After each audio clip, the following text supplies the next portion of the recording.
कहा जाता है, माता पिता का प्रेम मृत्यु के पार भी अपनी संतान का पीछा नहीं छोड़ता। उनकी आत्मा, उनके आशीर्वाद और उनका अटूट स्नेह सदा संतान के साथ ही रहता है। पितृपक्ष यही वो समय है जब हम अपने पितरों की आत्मा को स्मरण कर उनके ऋण को चुकाने का प्रयास करते हैं। आज सुनिए महाभारत की वो भावभीनी कथा जो बताती है कि एक माँ की आत्मा अपनी संतान के लिए अंतिम समय तक कैसे तरसती है। गांधारी जानती थी कि उसके पुत्र अधर्म की राह चल रहे हैं, खासकर दुर्योधन जो अहंकार में धर्म की राह भूल चुका था। फिर भी एक माँ की आत्मा ने आखिर तक उसकी रक्षा का प्रयास किया। युद्ध के अंत समय गांधारी ने अपने आंख की पट्टी खोलकर दुर्योधन का शरीर वज्र समान बनाकर उसकी रक्षा का प्रयास किया। हालांकि उसका ये प्रयास कृष्ण नीति से असफल हुआ, पर अपने पुत्रों के लिए उसकी आत्मा की पुकार आखिर तक गूंजती रही। आखिर स्वयं भगवान कृष्ण को गांधारी के शाप के परिणाम भुगतने पड़े। कुरुक्षेत्र का युद्ध समाप्त हो चुका था। हजारों वीरों का रक्त धरा में समा गया था और हस्तिनापुर की महारानी गांधारी 100 पुत्रों की जननी अपने सभी पुत्रों को खो चुकी थी। उसके हृदय की पीड़ा शब्दों से परे थी।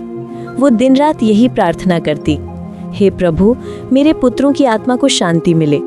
उन्होंने जो भी पाप किए उनका प्रायश्चित हो, वे मोक्ष को प्राप्त हों। गांधारी की आत्मा मृत्यु के बाद भी अपने पुत्रों के उद्धार के लिए भटकती रही, क्योंकि एक माता की ममता मृत्यु की रेखा को भी पार कर जाती है। पौराणिक ग्रंथों में आता है कि जब तक संतान पितरों का श्राद्ध, तर्पण और स्मरण नहीं करती, पितरों की आत्मा को पूर्ण शांति नहीं मिलती।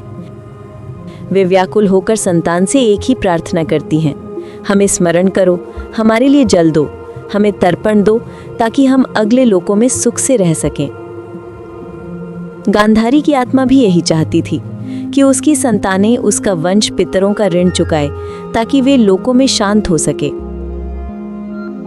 पितृपक्ष हमें यही सिखाता है कि माता पिता का ऋण चुकाना केवल जन्म जन्मांतर के संस्कारों से ही संभव है। श्राद्ध, तर्पण और कृतज्ञता ये केवल एक परंपरा नहीं, ये प्रेम का वो ऋण है जो हर संतान पर सदा रहता है।